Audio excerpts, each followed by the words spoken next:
नमस्कार दोस्तों, स्वागत करता हूँ आप सभी का आप ही के पास यूट्यूब चैनल द शिवांश वे में। दोस्तों, निफ्टी की बात करेंगे और बैंक निफ्टी की बात करेंगे। आज वीडियो को छोटा रखना है जैसा कि हमारी कोशिश रहती है अभी से, लेकिन आज से तो पक्का ही करेंगे। 10 मिनट से ज़्यादा की वीडियो नहीं होगी और इसका रीज़न ये है कि अब रीच बढ़ाने की थोड़ी-सी ज़रूरत है। अब ज़रूरत ये है कि लोगों को कम टाइम खर्च करके मैक्सिमम कंटेंट, क्वालिटी कंटेंट दिया जाए। तो अब हमारी कोशिश ये है कि हम जैसा जो हमारा मैक्सिमम टाइम जाता था, वो जाता था कल के लिए स्टॉक्स डिस्कस करने में। तो उसकी जगह हम क्या कर रहे हैं कि डिस्कॉर्ड सर्वर हमने बना दिया है आप लोगों के लिए। वहाँ पे मैं इंट्राडे, स्विंग ट्रेडिंग, इन्वेस्टमेंट या जितने भी, ठीक है, स्टॉक्स जो भी हमारे लेवल पे आते हैं, सारे के सारे मैं पोस्ट करता रहता हूँ। कोशिश करता हूँ लाइव मार्केट में जितनी भी अपडेट्स आपको दे सकूँ, देता हूँ वो लाइव। और ये सब कुछ फ्री है, फ्री ऑफ कॉस्ट है। बस वीडियो के डिस्क्रिप्शन में एक लिंक है डिस्कॉर्ड सर्वर का। डिस्कॉर्ड ऐप डाउनलोड करनी है आपको और उसके बाद मेरा सर्वर जो है उसको ज्वाइन कर लेना है। तो आपको वो सारी चीज़ें जो है उसकी एक्सेस आपको मिल जाएगी, ठीक है।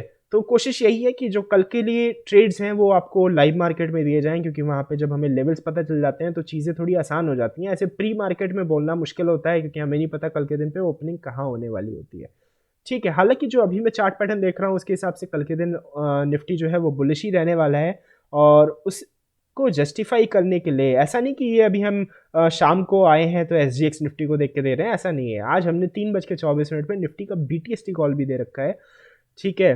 तो लाइव मार्केट में जो-जो चीज़ें हमने की हैं आज, उन चीज़ों को डिस्कस करने की कोशिश करेंगे और कोशिश करेंगे कि समझाने की कि उनके पीछे रीज़निंग क्या थी, लॉजिक क्या था, जिससे आप भी लाइव मार्केट के अंदर उन चीज़ों को अप्लाई कर पाओ और इंडिपेंडेंटली आप ट्रेड कर पाओ। तो सबसे पहले निफ्टी के चलते हैं 5 मिनट के चार्ट पे। देखो, इंट्राडे की एनालिसिस सबसे पहले 5 मिनट के चार्ट पे होनी चाहिए।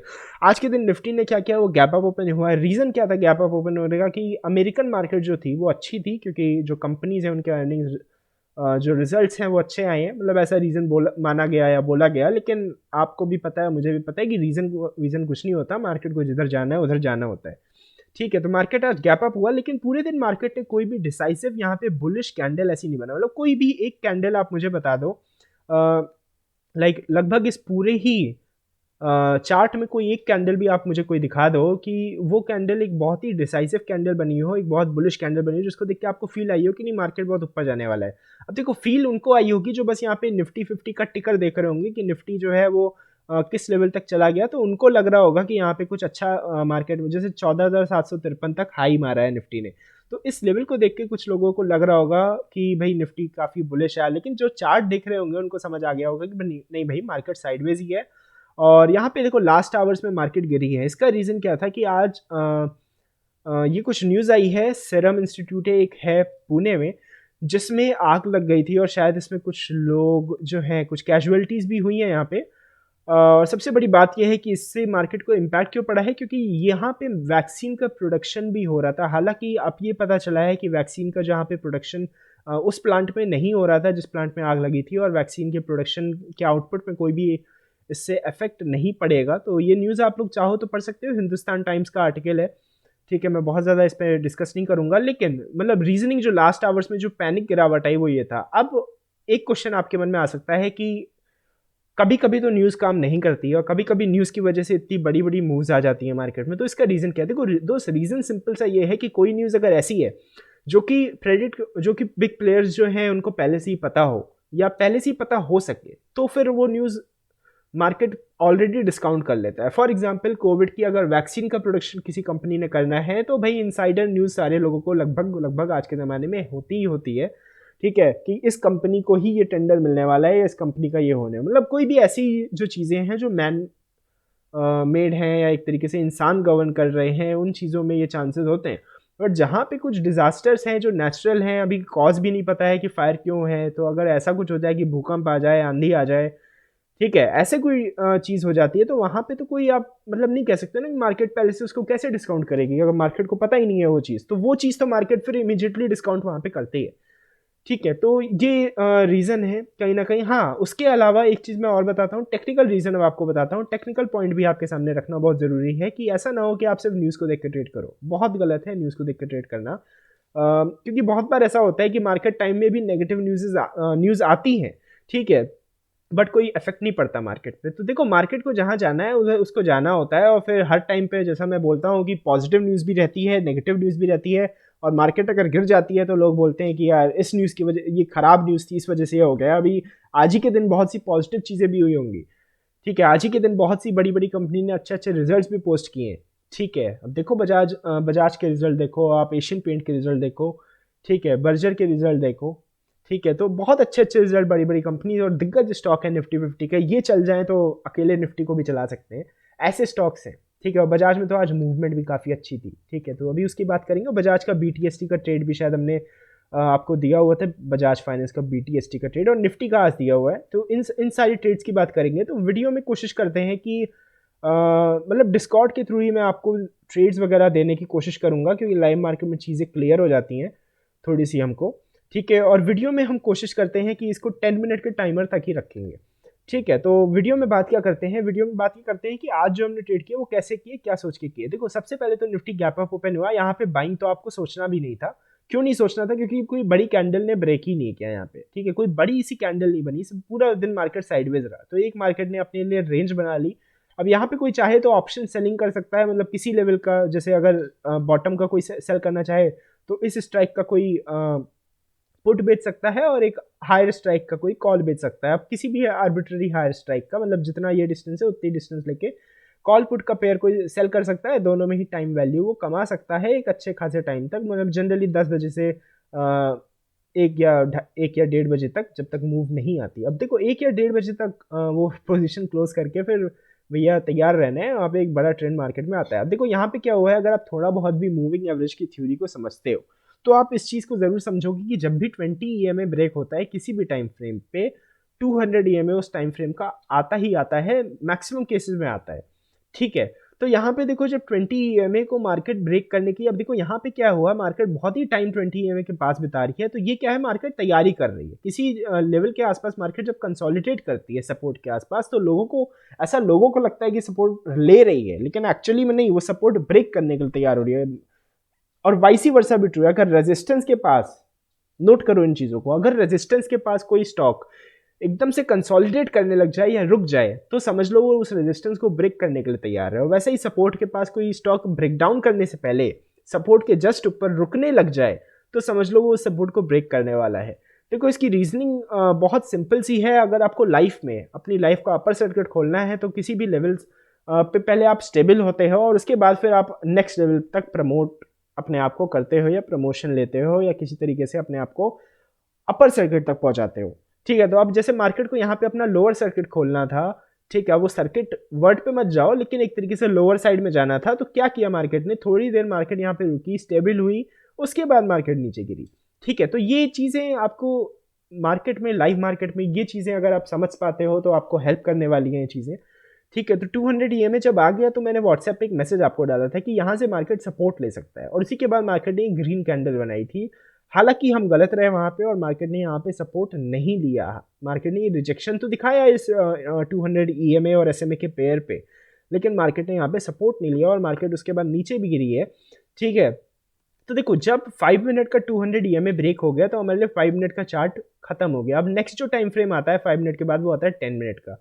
तो अगर मैं यहाँ पे 10 मिनट का चार्ट लगाऊं आपके लिए तो ये देखो, अब 10 मिनट के 200 EMA पे मार्केट ने सपोर्ट है, क्या शानदार। ऐसे हैमर दिखते नहीं है भाई, लेकिन हाँ ये है कि बड़ा हैमर है, थोड़ा सा मतलब रेंज इसकी बड़ी है तो इसको ट्रेड करने में थोड़ा सा पैसा आपको, स्टॉप लॉस जो है वो बड़ा रहने वाला है। लेकिन देखो कितना शानदार हैमर बना है 200 EMA पे, और इसके बाद मार्केट थोड़ा सा अपर साइड में गया है। तो कल के दिन अगर मार्केट गैप अप होता है, और जो कि होना चाहिए क्योंकि जो न्यूज़ थी उसमें यही है कि कोविड की जो वैक्सीन्स बन रही थी उन पे कोई इफेक्ट नहीं पड़ा है। तो कुल मिला के मार्केट को इस पूरी चीज़ को, इस पूरे फॉल को नेगेट करना चाहिए, और कल के दिन पे आपको फिर से एक लाइफ टाइम हाई की तरफ, या फिर कम से कम इस लेवल तक तो दिख ही सकती है। अगर हाई नहीं भी लगता है तो इस लेवल तक तो आना चाहिए जिस लेवल से ये गिरा है इस न्यूज़ की वजह से। तो इस पूरी न्यूज़ का मतलब कोई नहीं रहा एज सच मार्केट के लिए, ठीक है, एज सच मार्केट के लिए। हालांकि न्यूज़ तो बुरी है, ऐसा बोलना नहीं चाहिए मुझे, न्यूज़ तो बुरी है, ठीक है, लेकिन एज सच मार्केट को शायद परवाह इस चीज़ की थी कि जो वैक्सीन्स हैं उनका प्रोडक्शन रेट स्लो ना हो जाए, इसीलिए मार्केट यहाँ पे अनसर्टेनिटी की वजह से गिरी होगी।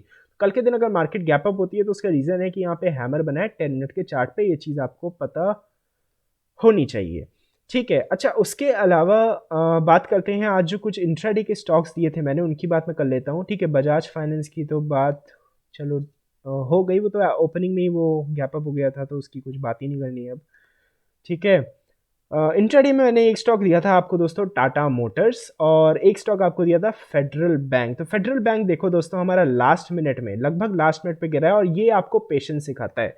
ठीक है, ये क्या सिखाता है आपको? पेशेंस सिखाता है कि मार्केट के अंदर अगर आपको काम करना है तो भाई तो आपको बने रहना पड़ेगा, खड़े रहना पड़ेगा। ट्रेड लेके आप भागने लग जाओगे ना तो कुछ होगा नहीं। अब देखो यहाँ पे 78.85 पे ओपन हुआ था, और मैंने इसको लगभग 77 के प्राइस पे, ठीक है, लगभग इसको 77 के प्राइस पे, देखो यहाँ पे स्क्रीनशॉट मैंने शेयर किया हुआ है, तो ये थोड़ा सा इसको देख लो। 77.25 के प्राइस पे हमने इसको शॉर्ट किया था ओपनिंग के बाद। इसका रीज़न क्या था? रीज़न ये था कि इसने ओपन एट हाई बनाया था, तो इसी लेवल का स्टॉप लॉस लगाया था मैंने, देखो इसी लेवल का स्टॉप लॉस लगाया था, और उसके बाद हमने इसको शॉर्ट कर दिया था लगभग इसलिए। हालांकि ये पूरे दिन साइडवेज रहा, लेकिन सबसे बड़ी बात ये कि इसने हमारा कभी भी स्टॉप लॉस नहीं काटा, पूरे दिन साइडवेज रहा ये स्टॉक, और लास्ट तक जो रुका है ना जो बंदा, उसी को प्रॉफिट ये देके गया है। लास्ट तक आप मतलब 3 सवा 3 बजे तक अगर यहाँ तक रुके हो तो आपको लगभग ये प्रॉफिट देके गया, और अच्छा प्रॉफिट देके गया है फेडरल बैंक। तो आज के दिन एक स्टॉक तो ये था, और दूसरा स्टॉक था टाटा मोटर्स दोस्तों, जिसमें मेरी होल्डिंग है। हालांकि थोड़ी सी मैं रिड्यूस इसको करने की कोशिश कर रहा हूँ, क्योंकि मुझे लग रहा है थोड़ा सा लोअर वैल्यूएशंस पे आएगा तो फिर से इसको ऐड करेंगे। देखो टाटा मोटर्स आज फिर से गैप अप होके ये स्टॉक फिर से ऊपर भागा है ये।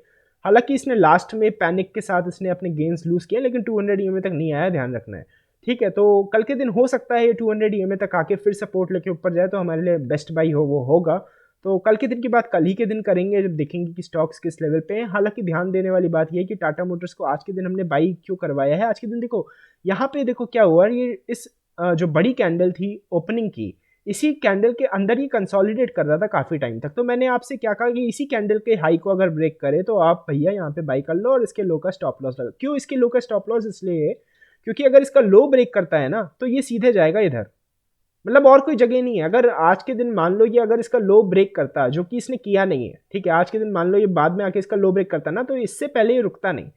ठीक है, उसी के साथ एक और इम्पॉर्टेंट बात है जो कि हमने व्हाट्सएप पे आपको बताई थी, और वो थी काउंटर ट्रेडिंग की। मैंने कहा था कि काउंटर ट्रेडिंग की मैं बात करूंगा वीडियो में। तो दोस्तों उसकी बात बस यही है कि मेरे जो ट्रेड्स होते हैं उनमें हमेशा काउंटर ट्रेड जरूर लगा होता है। मतलब स्टॉप लॉस आप किस लेवल पे रखते हो? जिस लेवल पे आपको ये पता है कि इस लेवल के ब्रेक होने पे मार्केट में एक फॉल आएगी। मान लो अगर किसी ने ओपनिंग में निफ्टी को यहाँ पे बाई किया इसी किसी भी लेवल पे, तो कोई स्टॉप लॉस लगाएगा इसी लो का, क्योंकि इसे पता है कि ये लो टूटेगा तो सीधे गैप को फिल करने की निफ्टी कोशिश करेगा। तो मैं क्या करता हूँ काउंटर ट्रेडिंग में कि मैं इस लेवल का स्टॉप लॉस तो लगाता ही लगाता हूँ, उसके साथ एक चीज़ मैं और करता हूँ कि मैं यहाँ पे अपनी क्वांटिटी सेल की डबल कर देता हूँ।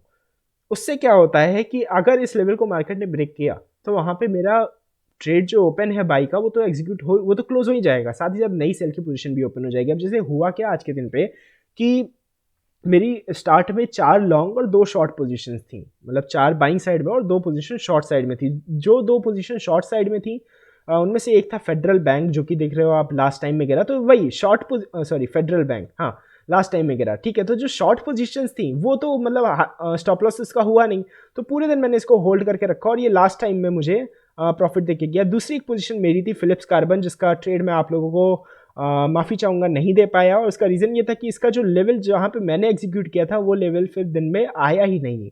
ठीक है, वो लेवल दिन में मतलब ये जो लेवल है ना यहाँ पे, ये लेवल दिन में आया ही नहीं। तो अब मैं कैसे इसका ट्रेड आपको देता, और मैंने किसी अगर हायर लेवल पे सेल कर दिया और मैं लोअर लेवल पे आपको दूं तो वो चीज़ तो बहुत गलत है। ठीक है, तो वो चीज़ करनी ही नहीं चाहिए। तो मैंने इसको यहाँ पे लगभग यहाँ पे सेल, एकदम हाई पे नहीं, लगभग इस कैंडल के पे सेल किया हुआ था, और फिलिप्स कार्बन को भी हम एंड तक लेके गए। तो देखो दो पोजीशन जो हमारी शॉर्ट थी, हुआ क्या कि जब मार्केट यहाँ पे हमारी गिरने लग गई लास्ट में, तो वो दोनों तो प्रॉफिट पे आ गई।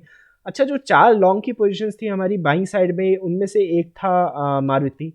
ठीक है, एक था मारुति। अब देखो सारी चार्ट नहीं दिखाऊंगा आपको, लेकिन थोड़ा सा बता देता हूँ। देखो मारुति में मान लो किसी भी लेवल पे बाइंग किया होता है, कोई मतलब नहीं, किसी भी लेवल पे बाइंग किया होता है, कहीं का तो स्टॉप लॉस लगाओगे, यहाँ का लगाओगे, यहाँ का लगाओगे। अब देखो यहाँ का स्टॉप लॉस आपने लगाया और सेल भी उस पर डाल दिया। अब देखो क्या हुआ, ये स्टॉप लॉस जब ब्रेक होगा ना तो सेल हो जाएगा धड़ाक से। तो मेरा क्या हुआ कि यहाँ पे जितना लॉस नहीं हुआ ना, मतलब एक तो चलो प्रॉफिट मिस हुआ वो ठीक है, लेकिन जितना भी लॉस नहीं हुआ ना उससे डबल लगभग मेरा यहाँ पे प्रॉफिट हो गया सेल की वजह से। और इस टाइप, देखो मार्केट में जब इस टाइप की पैनिक्स चीज़ें होती हैं ना, तो जब आप इस टाइप की चीज़ें सोचते हो, इस टाइप के टूल्स आप यूज़ करते हो, तो आपके लिए वहाँ पे बेनिफिशियल रहता है। दूसरा ट्रेड मेरा लॉन्ग का था बजाज फिनजर्व में। ठीक है, तो बजाज फिनजर्व का यहाँ पे चार्ट देखो। अब बजाज फिनजर्व कहीं पे तो स्टॉप लॉस लगाओगे ना, मान लो इस लेवल का किसी लेवल का स्टॉप लॉस आपने लगाओ, तो देखो कहाँ तक गिरा है, 9223 से 9063। और किसी ने अगर स्टॉप मतलब कोई फ्रेश ट्रेड लेना चाहता है तो भाई 20 EMA के नीचे ब्रेक करे, 200 EMA तक उसको आना है और फिर 200 EMA पे ही रुकेगा वो। 200 EMA ऐसे में दोनों आसपास आ जाते हैं इस लेवल तक लगभग। ठीक है, तो ये आपको चीज़ें समझनी है कि भाई काउंटर ट्रेडिंग भी जो है वो ज़रूरी है, वो हेल्प कर सकती है आपकी इन मूव्स का फ़ायदा उठाने में। और मैंने आपको स्क्रीनशॉट शेयर किए हैं, व्हाट्सएप ग्रुप पे ज्वाइन नहीं है, डिस्क्रिप्शन में लिंक है, ज्वाइन हो सकते हैं, ज्वाइन करके आप देख सकते हैं उनको। ठीक है, तो मेरे एक स्क्रीनशॉट है जिसमें बाइंग साइड में चलो अगर मैं लॉगिन कर सकता हूँ तो मैं आपको दिखा देता हूँ, उसके बाद मैं इस वीडियो को क्लोज करता हूँ। चलिए मैं आपको थोड़ा सा दिखा देता हूँ, बाकी डिटेल आप व्हाट्सएप ग्रुप पे देख सकते हो। तो सबसे पहला जो स्क्रीनशॉट है मैंने आपको टाटा मोटर्स में जब सर्किट लगने वाला तभी मैंने थोड़ा सा भेजा था आपको ऐसे ही। और क्योंकि बाइंग पोजीशन भी थी हमारी टाटा मोटर्स पे और लगभग 287 के लेवल से थी और वो चल रहा था 298 के लेवल से, तो ये पूरा प्रॉफिट लगभग हमारा मिस ही हो गया, एक तरीके से न्यूट्रलाइज हो गया, मतलब वो फॉल भी हमने झेली है। राइट, तो यहाँ पे मतलब ऐसा कुछ चल रहा था हमारा। ठीक है, आप देख सकते हो यहाँ पे अनरियलाइज प्रॉफिट एंड लॉस देख सकते हो, तो ऐसा कुछ चल रहा था। और ये देखो, हाँ ये भी बता देता हूँ, देखो बजाज फिनसर्व यहाँ पे लॉन्ग है, बाई है, बाई है, बाई है, बाई है, तो ये चार हमारे बाई थे। ठीक है, उसके अलावा फेडरल बैंक और वो सेल था। ठीक है, अब थोड़ा सा आप नीचे आओ तो यहाँ पे देखोगे जो मैंने लास्ट में स्क्रीनशॉट शेयर किया है उसमें मैं दिखाता हूँ आपको। ठीक है, उसके बीच भी मैंने शेयर किए हैं तो वो तो ठीक है, लास्ट में जो शेयर किया है उसमें देखो आप, मैं उम्मीद करता हूँ आप लोगों को दिख रहा होगा ये। ठीक है, देखो अब बजाज फिनसर्व में यहाँ पे क्या हुआ, सेल है ये -2 क्वांटिटी और मेरा मतलब 230 का लॉस ये दिखा रहा है कि 230 का बुक हो चुका है और 354 का चल रहा है। राइट, आयशा मोटर्स में मेरा बाई है तो ये अभी स्टॉप लॉस हिट नहीं हुआ है, मतलब काउंटर ये नहीं हुआ है। ठीक है, फेडरल बैंक, ठीक है, एएमओ था मेरा, यहाँ पे आफ्टर मार्केट ऑर्डर था, मतलब जो कि मुझे लगता है शायद से मुझे ही शायद से मैं ही करता ही हूँ आफ्टर मार्केट ऑर्डर में, तो किसी को देखा नहीं और करते हुए। राइट, मारुति में देखो यहाँ पे लॉस बुक हुआ है और उसके लगभग डबल। ठीक है, उसके लगभग डबल प्रॉफिट में हूँ क्योंकि भाई मारुति गिरा इतना है, गिरा मतलब 8177 से सीधे 8050 हो गया, मतलब 120 पॉइंट गिरा है ये। मतलब समझ रहे हो आप, यहाँ पे हुआ क्या है कि लगभग 65 पॉइंट्स का लॉस बुक होके 170 पॉइंट्स का प्रॉफिट मिला आपको। ठीक है, वो भी कुछ मिनटों में। फिर फिलिप्स कार्बन है ये, और बाकी एसबीआई तो मेरा, एसबीआई भी, हाँ एसबीआई तो मेरा शॉर्ट चल रहा था। ठीक है, एसबीआई भी मेरा शॉर्ट चल रहा था, तीसरा शॉर्ट ये था एसबीआई। राइट, तो ये भी भैया इसमें सुबह ही एक्चुअली बाइंग साइड में क्लोज होके, ठीक है 63 पे क्लोज होके, 63 का लॉस क्लोज होके 723 तक आया है। और टाटा मोटर्स में यार बुरा हो गया हमारे साथ थोड़ा, मतलब हमारा सारा प्रॉफिट जितना था लगभग 800 रुपये का वो सब चला गया। लेकिन ओवरऑल देखो हम यहाँ पे उतने में ही रहे हैं जितने, मतलब ओवरऑल आप डिफरेंस देखोगे ना तो इनका भी डिफरेंस लगभग 855 है। और ओवरऑल जो स्टार्ट में हो रहा था वो भी, मतलब तो क्या हुआ ना कि मैं हैज हो गया एक तरीके से, भाई मैंने इंश्योरेंस कर ली यहाँ पे इस पोजीशन पे। खैर वो चीज़ें बोलनी नहीं चाहिए, मतलब आपको गलत लगेगा। ठीक है, लेकिन होता क्या है कि देखो काउंटर ट्रेडिंग का बेनिफिट तभी है अगर मार्केट में कुछ ट्रेंड ऑपोजिट आपका होता है। काउंटर ट्रेडिंग तब बहुत बुरा हो जाता है आपके लिए जब इस टाइप की साइडवेज मार्केट है। मतलब इसमें क्या होगा ना कि आपके स्टॉप लॉसेस दोनों साइड हिट होंगे, कि इधर इधर काउंटर भी आपका स्टॉप लॉस जाएगा, तो वहाँ पे थोड़ा सा आपको दिमाग लगाना है। तो इसका रीज़न ये था काउंटर ट्रेड लेने का कि मुझे ये थोड़ा सा अंदाज़ा हो गया था कि 20 में ब्रेक होने वाला है। ठीक है, तो चलो उम्मीद करता हूँ आपको इस वीडियो में कुछ सीखने को मिला होगा, सीखने को मिला हो तो भाई अगली बताओ अगली वीडियो में क्या सीखना चाहते हो। ठीक है, मिलता हूँ आपसे नेक्स्ट वीडियो में। नमस्कार, जय हिंद।